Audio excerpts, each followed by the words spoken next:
77 love note, 77 rounds of tap, press, push, no transpose. Let me hear that natural tone. Find a spot to make you go to a place you never go. Where you trying to go? I'm trying to go. I got the keys, you got the house, I got the vibe, you got the juice, I got the mic.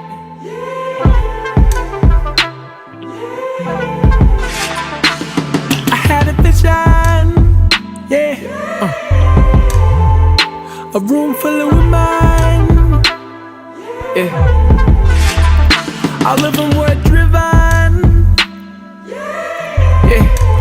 Straight in their YouTube. Welcome to episode number 2 of the Link Up Spot. Today on the show, I'm hanging out with one of the coolest niggas I know. You know, he's like a hip hop head. He's a product of the culture, co-founder of RareclubMag. Tumelo Moagi. What's up, cousin? You good? All good, man. All good, man. Alright, how you feeling, dog? I'm good, bro.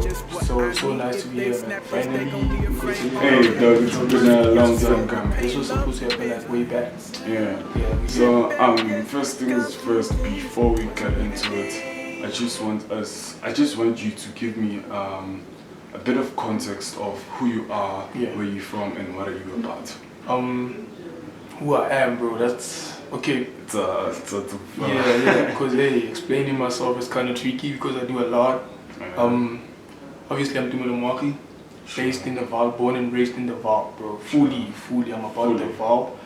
But like, I'm not for the Val. I'm for the whole world, because you know. Oh, wow. So yeah, I'm one of the co-founders for RareclubMag. RareclubMag, it's like a society for the youth in the Val, doing everything that has to do with the subculture. Because you know, we're all about the culture, cause. So, Tumelo Moagi is a co-founder of Rareclub. I'm recently doing music, which is crazy experience. Obviously a student doing my final year in BSc IT. This is where we linked up actually. We got to link up here, which is like a crazy part of things.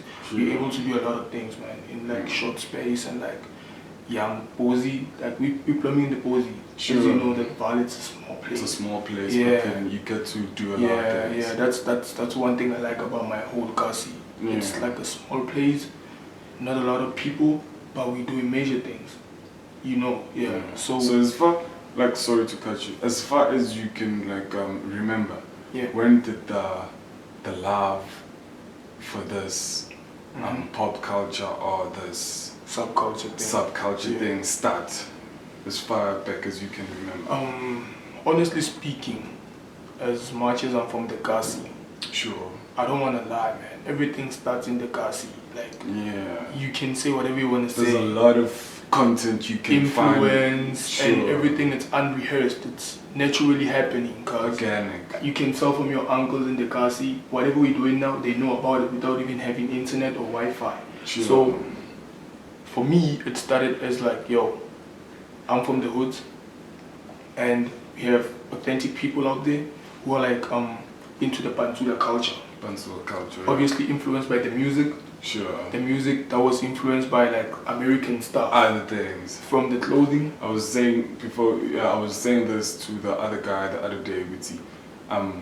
For something to exist, there has to be something that's already there. So you know, all of these things. Most of the time when we work on something, a project, we say like, this is what we usually say with my team, like, everything is a reference of everything. You feel? So there's no one who came up with something. It has to start somewhere, and no one will ever know where it got to begin. You feel? So the only thing about like this movement thing, it's because like we able to credit each other. You know, we just like, it's one thing, cause like I feel like it's one thing, bro. It's one thing. It's just that it's diversified and people are just getting their roles and doing what they want to do. Man. So back to the question, man. So it started in the Kasi, man, but I wasn't aware that it has to do with like this fashion thing, music thing. I wasn't aware, but you know, when you're part of something, you can tell that this person is into this thing, he's moving in this direction. So we go to high school. High school was fire. That's where we got to have like cell phones, smartphones, get introduced to like cool music. Basically exposures, you know, linking up with different people. And then metric, there was like camps, bro. That's where I linked up with my homie Busani Khatewe. because he was from the suburbs, and I'm Oh, from the in the Bears. Yeah. So it's like two minds, and he's like a genius. That nigga's a fucking genius, cause like I don't wanna lie. So he's talking about Wi-Fi lifestyle. I'm like, damn, cuz where you from? He's like, yo, bro. Hey, shout out to Usai. Yeah, shout out to my cuz, man. That's my bro for life. So yeah, he's talking about like Wi-Fi. He's talking about like American stuff, like traveling the world. I'm like, yo, I'm from the Kasi. How will I even do this? So you immediately got glued to that. From day one, bro. Like first time we linked up, because you know what happened. I guess I was cool like in terms of like clothing at that time, and it was like, yo, how do you even know about these things? He was working the Vans skate. Oh, at that time, so no one knew about the Vans that much, and he was already following A$AP Rocky and Kona. I knew about those people, but with you saying that, you know, I only knew about it, I think about 2 months ago, with basically Vans. Is a skating. It's a skating shoe. I was like, that nigga was like 10 years like ahead of me with everything. The only thing I was doing was like I was influenced by the Kasi, but not knowing what's happening in the US and the outside. But he was out there in the internet, cause he knew everything that was happening. I'm like, yo, I'm definitely hanging out with this nigga, cause this nigga's always dropping knowledge. I'm like, yeah, let me hang out with this nigga because he got resources, and that's how we came about with the Red Club thing. Yeah. Going Valley, you just helped me. You just need to bring that into light. Like in terms of like Rare Club magazine and the Rare Club radio. Like the Rare Club music. How did it start? Like the concept of like the Rare Club. Where did it start? It's crazy. It started when we used to watch like high-beat videos. High-beat videos, bro. And we felt like, yo, instead of us chasing cloud or wanting to be cool, why not create a platform where people could think if they could be featured, they could be cool. So basically we wanted to plug people to feel cool and like to let them be known out there. That's like our job, because I feel like me and my guy, we enjoy being behind the scene more than being on the forefront, you know? We feel like it's empowering to control things, not in a bad way though. We enjoy like doing things behind the scene and just taking out the work, bro. Directing and just, taking out the work. Yeah, so that's how it got to start. Like, but we were not aware that we wanted to do radio and stuff like that. So how did that came about? The more we linked up, it was no, let me tell you a story, bro. Back in 2016, we were all doing like our first year. I moved in the suburbs, obviously. Funders came here. There was this other homies of mine. It started with music. So as I told you, like Busan has been a genius since way back. My homie was already like behind like producing music. Oh, he was already. Yeah, he's a producer basically. Yeah, he's a full-time producer. So at that time we were like, yo, bro, why don't we blow at this posy and never go outside, just record music? We thought it was easy. Trust me, we thought it was easy. We thought we could just chill in the house. Yeah. Funny enough, we did like a first track. Our name was called Posy Boys. So niggas who in the house. Yeah, bro. And if I could name drop all the homies in the main Posy, the ones who were part of the group, bro, you would think I'd be lying. So people grew from that. Everyone is doing something right now. One of my homies shot a music video for one of the coolest cats in the val who's doing music. Everyone is doing something. Everyone's doing something. Everyone. And it all started from that one thing. Which was like music, and we were playing around. You feel? So that's where I realized that sometimes as a kid, you just gotta do everything until you find what you're executing in. Just do everything until you find like the one that you really killing in. So don't limit yourself or categorize yourself and being like, yo, bro, I can't do this shit. I can't do this. Just do everything until you find what you're good at. You feel? Because this thing is so huge, bro, and it links. It also it links. You could do music, I could do clothes. At the end, I need to style you. You know, at my shows, I need to play your music. So it's like one thing. So that's how it came about. Until everyone realized, no, man, this music thing, it's not really for us in terms of like starting from scratch. Why not like respect people who are really into music and focus on doing the Red Club, and then the Red Club going back to the drawing board, plugging the homies, putting their music out there, you know, because sometimes as an artist, bro, you're just working on your art. you forgetting the business side of things. The business side, in terms of like marketing, exposure, stuff like that. I think that's where people get it wrong. It's about, no, I'm doing this for passion, but then still your passion, it has to like, even you gotta benefit. Yesterday you told me about some other homie who got everything, but like because of like direction and having. So for us, it's like that, bro. We feel like it's our duty to like get everyone in the right way. Sure. In terms of like, at the end of the day, you gotta secure the bag, no matter what. We can do this culture thing, but if ever you're not earning something, you gotta benefit from it. Yeah, we're growing up, cause like definitely growing up. So at the end of the day, we gotta make sure that the bag is secured. So yeah, bro. I get you. Yesterday, before we did this interview, I was thinking about everybody, we all on this journey. Yeah.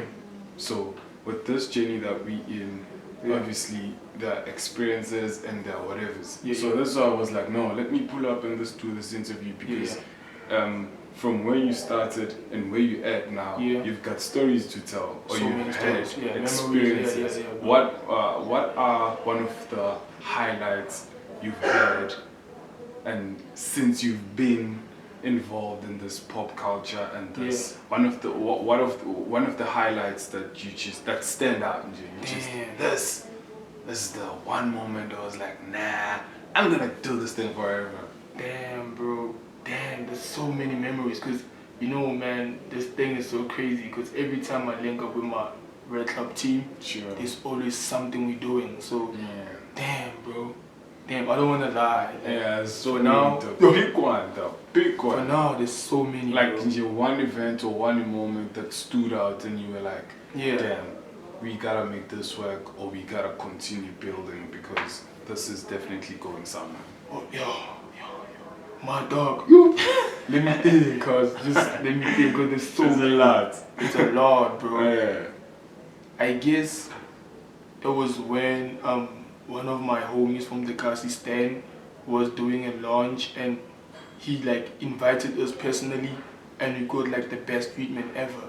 For someone like me, bro, to be treated like somebody was crazy, and because of what I'm doing, not because of like he sees the work that you put in on, and the efforts. And Stan is like huge, bro. Stan, son of man, is one of the big homies. He's been doing music, and he was like, yo, Buffett, this Spanish, I'm giving you this work, Buffett. No matter what, you guys are gonna work on this fully. And you know what I liked about him? He gave us a platform to express ourselves. He never gave us any boundaries. Like, Bafetu, don't do this. It was like, Bafetu, freestyle. I feel like you guys got all covered, so just do your thing. That's where I felt like, yo, finally, there's someone, Otola E movement, Amagents wanna eat, and they wanna do it the right way without any boundaries, bro. And then there was this other time. We got features at Liqua FM, bro. At that time, I was from Durban. Damn. I got back from Durban. I was chilling, and then I got a call from my homie Busan. He's like, "Yo, bro, we got a live show next week." I'm like, that would have been nice, eh? Coming from Durban, and you just chilling. I'm just chilling. I just got my results. No second up, obviously. I'm like, shit, I'm clean stuff. So I'm like, okay, but then are we going live? Like legit going live on radio? He's like, yeah, bro, everything is confirmed. We're going live at like 3 p.m. I'm like, yo, okay, let's do this. And then we got there. My homies, they kind of like part of Red Club, but they're doing their own thing. One of them is Shumba. He stays in CPT now. He's drifting. He's doing his own thing. We're working together with like drifting too, because I work with like close to. Well, we're gonna get to that. Yeah. And there's this other. He's like my little bro, but my friend. You know, Slack, Peter Matua. They called us live, bro. You know that feeling when someone calls you live. We're in a studio. They're like, yo, I'm listening to you guys. I'm like, what? That would have been crazy. Even Busani's mom called, bro. She's like, hey, my boys, how are you? Like, this is crazy. Like, that's like the highlight. Yeah, that's the highlight, bro. Because, I feel like that was like a shift in our life. And you were seeing, like, you really got people who are Because, you know, it's crazy how, because I'm staying with my grandparents at home. So for them to understand what we're doing, it's kind of tricky. It's kind of tricky. And I'm not like I'm not after getting them to understand. But then my I think force. it's kind of simple when they hear it from someone else than Bless. from you. Bless. Yeah. Bless. Instead of like me talking about it. No, I want them to be like, no, I heard about this and this and this. You know what happened in the class on Saturday, bro? Sure. We shot a young thing. Oh yeah, a young series. Yeah, for like Adidas and stuff. Oh yeah, I was actually, that was my next question. Yeah. I saw you because that was dope. Yeah. That Adidas advert. Yeah. Proper dog. Yeah, I was like, oh fuck, this is mad. Because I don't know. I think I got it from I saw it from your status. Yeah. And then I went on the gram. I was like, shit, this is dope.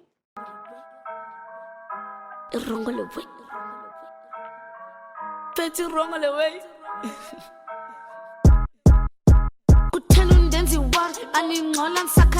You be sounding like my dad. Uncle Yiki, I love Bali. I got burning mad. This is all can you call? Bazan Melana Kanchan. Bazan Melana Kanchan. No, I'm not just anybody. I'm just trying to be somebody. And Rananya, I'm a Bali straight talk. I love Bali. That wasn't planned. Unplanned. No lie, that wasn't planned. I don't know, I don't believe in coincidences, but that shit wasn't planned, legit. My homie, Skinny, he did call me during the week, was like, yo bro, he's finally at beauty photography, so he's like, yo bro, I wanna work on something. Cause my nigga got this tendency of he doesn't wanna post random stuff on Instagram, he just likes to post content, you know? Content, yeah, so he's like, yo bro, I wanna work with you, and we were supposed to do this like way back. So because of school and everything, we couldn't link up. So this other time, like, yo, I'm gonna show up on Friday.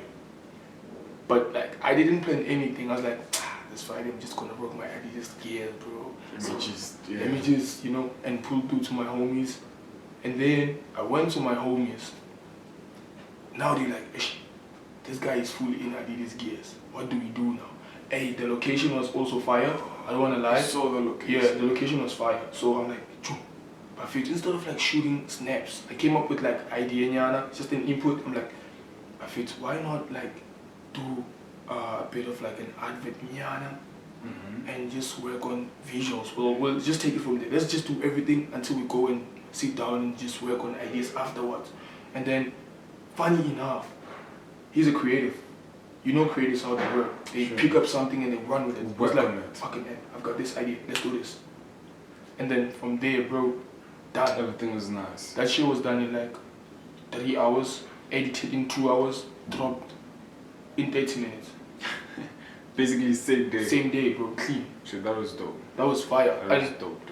And funny thing, it was dropped I think 2 weeks back, according to Cassie. My grandmother spoke about it.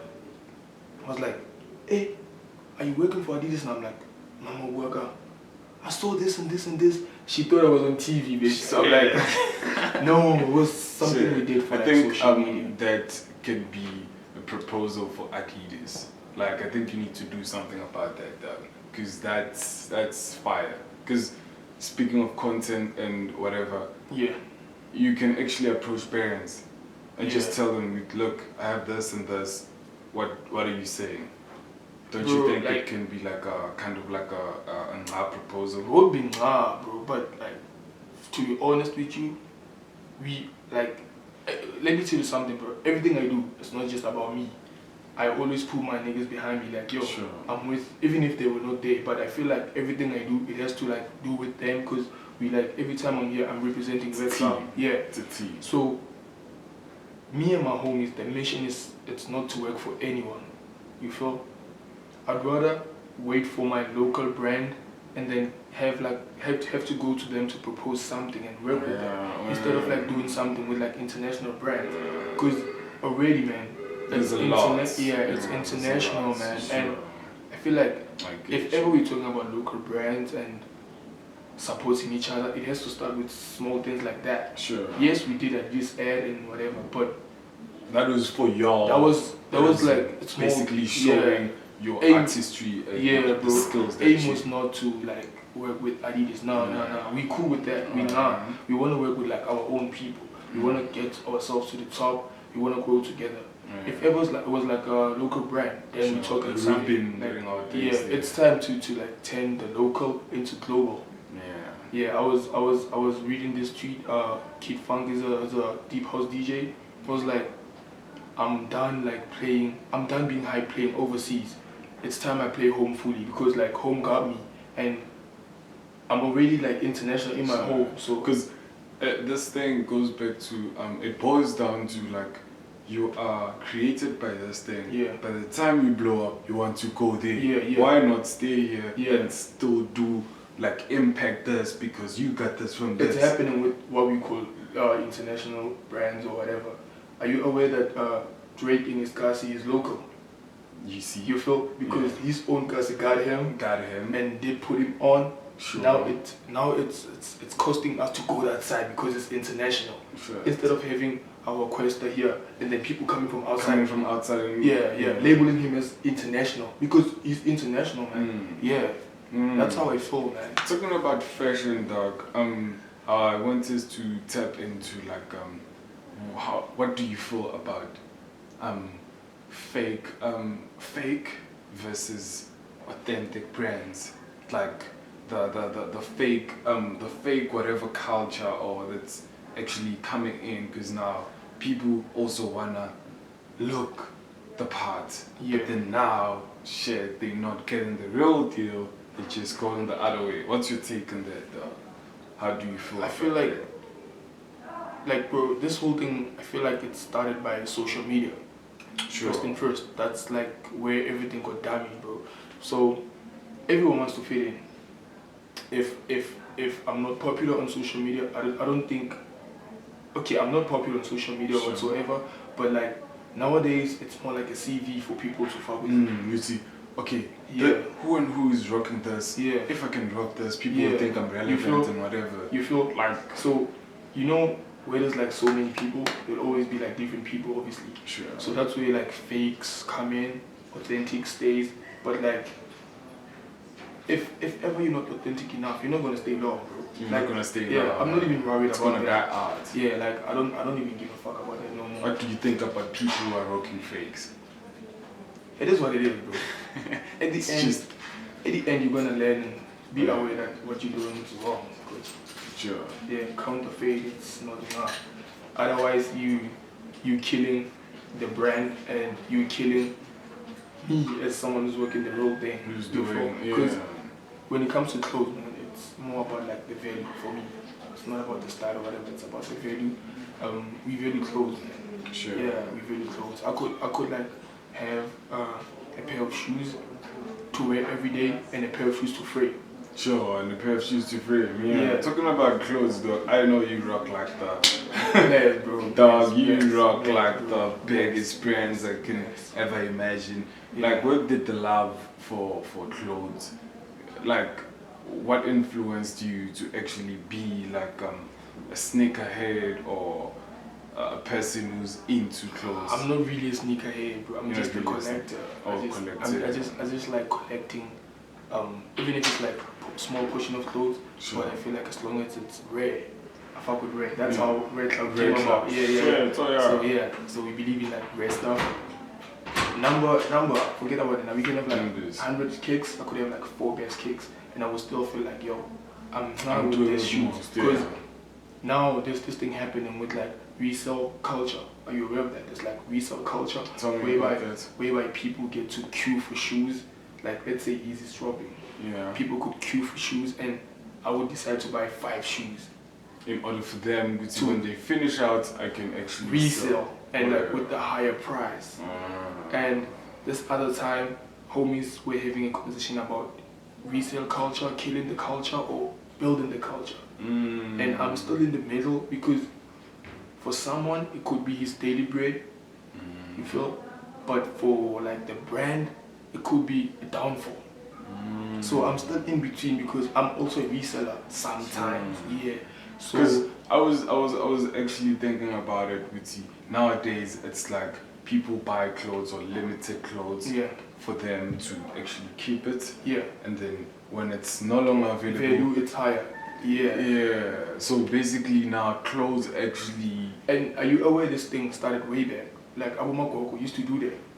Makoko used to stash his stuff for his kid, you feel? Yeah, and when you're old, she'd be like, take this. That's like and the value is just huge, accumulated over the years. It's crazy, bro. Because you won't find this. Let's check the prices now. I'm definitely sure it's like a Gucci piece in your home right now. But it's like fire shades worked by your pops way back, or some fire shoes, and you can no longer find them. Look at the price right now of that brand.